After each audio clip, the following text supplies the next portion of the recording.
ఎక్కడా ఇంధన కొరత లేదన్నారు కలెక్టర్ లక్ష్మీ షా. జిల్లాలోని పలు పెట్రోల్ బంకులను ఆయన సందర్శించారు. వాహనదారులు అనవసరమైన ఆందోళనతోని సాధారణం కంటే ఎక్కువ పెట్రోల్ కొట్టించుకుంటున్నారని, అందువల్లే కొన్ని పెట్రోల్ బంకుల్లో నో స్టాక్ బోర్డులు దర్శనమిస్తున్నాయని కలెక్టర్ తెలిపారు. సోషల్ మీడియాలో వస్తున్న తప్పుడు ప్రచారాలను నమ్మొద్దన్నారు కలెక్టర్. జిల్లాలో రేపటి నుంచి సాధారణ పరిస్థితులు ఉంటాయంటున్న కలెక్టర్ లక్ష్మీ షాతో మా ప్రతినిధి Vijay Chandran face to face. Diesel ప్యానిక్తో ఎన్టీఆర్ జిల్లాలో తీవ్రమైన సంక్షోభం ఏర్పడింది. అయితే అధికార యంత్రాంగం వెంటనే స్పందించి దీనికి సంబంధించినటువంటి సమస్య పరిష్కారానికి ఏర్పాట్లు చేయడం జరిగింది. దీనిపై మనతో మాట్లాడడానికి ఎన్టీఆర్ జిల్లా కలెక్టర్ లక్ష్మీ షా ఉన్నారు. వారిని తెలుసు. సార్ చెప్పండి, ప్యానిక్ ఏర్పడడానికి కారణాల కంటే ముందుగా ఈ సమస్యను ఏ విధంగా పరిష్కారం చేసే దిశగా మీరు ముందుకెళ్తున్నారు? సో ఒకటి, ఏదైతే పబ్లిక్లో ఆ ఫియర్ వచ్చిందో అయిపోతుందేమో, ప్రైస్ పెరిగిపోతుందేమో అని, సో దాన్ని ఫస్ట్ మనం అధిగమించాలి. దాని ద్వారా మార్నింగే వెళ్ళి సప్లై అంతా చూసాము. గౌరవ ముఖ్యమంత్రి వారి ఆదేశాల మేరకు అన్ని సప్లై లైన్స్ చూసుకొని ఏ కంపెనీకి ఎంత సప్లై ఉంది, ఏమైనా తగ్గిందని ఫస్ట్ వెరిఫై చేసాము. ఎక్కడ తగ్గలేదు. అదనంగా ఇంకా 10% ఎక్కువనే ఇస్తున్నారు. సో అంటే సప్లై అయితే ఉంది. ఇప్పుడు పబ్లిక్కే మనం ఇది కమ్యూనికేట్ చేయాలి. పబ్లిక్ అందరికీ నా రిక్వెస్ట్ ఒకటే, ఎక్కడ స్కేర్సిటీ లేదు ఇది పెట్రోల్ డీజిల్.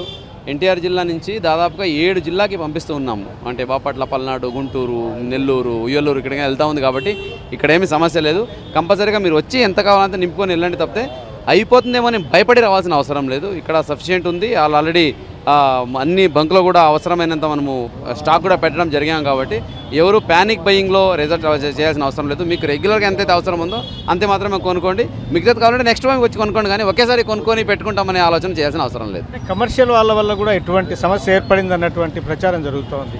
మరి దీంట్లో ఎంతవరకు వాస్తవం సార్? మనకు అటువంటి కంప్లైంట్స్ కూడా వచ్చాయి. అంటే ఒకేసారి ప్యానిక్ అయ్యేసరికి అది కూడా రీజన్ ఉండొచ్చని మనం అది కొంచెం సస్పెక్ట్ చేస్తున్నాము. కాబట్టి ప్రాపర్గా డిపార్ట్మెంటల్గా పోలీస్ డిపార్ట్మెంట్ అలాగే విజిలెన్స్ డిపార్ట్మెంట్ నుంచి అది ఎంక్వైరీ మొదలు పెట్టాము. అటువంటిది కనుక బయటకు వస్తే కంపల్సరీగా కఠినంగా చర్యలు కూడా తీసుకుంటాము. టీమ్స్ ఆల్రెడీ పనిలో ఉన్నాయి. స్టేట్ వైడ్ అనేక మంది సఫర్ అయ్యారు. మన విజయవాడలో చూస్తే కనుక వేలాది మంది కూడా సఫర్ కావడం జరిగింది. గంటలు రోడ్ల మీద వెయిటింగ్ చేయాల్సినటువంటి పరిస్థితి. ఈ సమస్యకు ప్రధానమైన కారణం మన ఏరియాలో ఎవరైనా మీరు గుర్తించడం జరిగింది? మెయిన్లీ ఇది మెసేజ్, ఆ రూమర్స్ మేబీ అయిపోతూ ఉందంట, తగ్గిపోతూ ఉందంట, ప్రైస్ పెరుగుతూ ఉందంట, రూమర్స్ సో స్టాక్ బోర్డ్స్ కూడా పెట్టారు కదా సార్, అందులో వాస్తవం కూడా ఉంది కదా, నో స్టాక్ బోర్డ్స్ కూడా పెట్టారు. అదే పెట్టినారు. నో స్టాక్ ఎందుకు పెట్టారు? ఒక ఎగ్జాంపుల్ చెప్తాను. ఒక పెట్రోల్ బంక్లో డీజిల్ అయిపోతే 70% స్టాక్ వచ్చిన వెంటనే వాళ్ళు ఇండియన్ పెట్టుకుంటారు. ఇండియన్ పెట్టిన 2 నుంచి 3 రోజుల్లో రీఫిల్ చేస్తారు. ఇక్కడ కూడా 75% వచ్చాక అందరూ పెట్టారు ఇండియన్.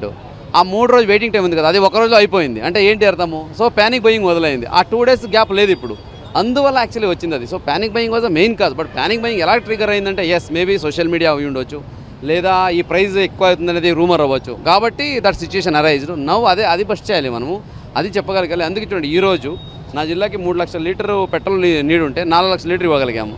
5 లక్షల లీటర్ డీజిల్ నీడు ఉంటే 7 లక్షల లీటర్ ఇవ్వగలిగాము. ఉంది కాబట్టి ఇవ్వగలుగుతున్నాము. కంపల్సరీ స్టాక్ అయితే ఉంది. ఈ ఫ్రీక్వెంట్ ఇంకా ఎక్కువ ఇస్తాము. అది ప్యానిక్ అయిపోయి ఎక్కువ కొనుక్కుంటాము అని ఆ బయింగ్ స్ప్రీకి వెళ్ళాల్సిన అవసరం లేదు. మీకు అవసరమైనంత కంపల్సరీ అందుబాటులో ఉంటుంది. కాబట్టి మీరు నెమ్మదిగా మీ ఫేజ్లో మీరు వెళ్ళి కొనుక్కుంటే తప్పితే ఒకేసారి వెళ్ళి ఫుల్ ట్యాంక్ చేయించుకుంటాము, ఎక్కువ తీసుకుంటాము, ఈ భయం దయచేసి వద్దు. ఇది మొత్తానికి ఎన్టీఆర్ జిల్లాలో ఎటువంటి సమస్యలు లేవు. అనుకున్న దాటికంటే ఎక్కువగానే దీనికి సంబంధించినటువంటి సప్లై ఉండదు. ఊరికే అపోహలతోనో లేకుంటే ప్యానిక్ భయంతోనో, ధరలు పెరుగుతాయన్నటువంటి ఆందోళనతోనో డీజిల్ పెట్రోల్ ఎక్కువగా కొనాల్సినటువంటి అవసరం లేదు అని చెప్పేసి కలెక్టర్ లక్ష్మీ షా స్పష్టం చేస్తున్నారు. కెమెరామెన్ అస్గర్తో విజయ్ చంద్రన్, విజయవాడ.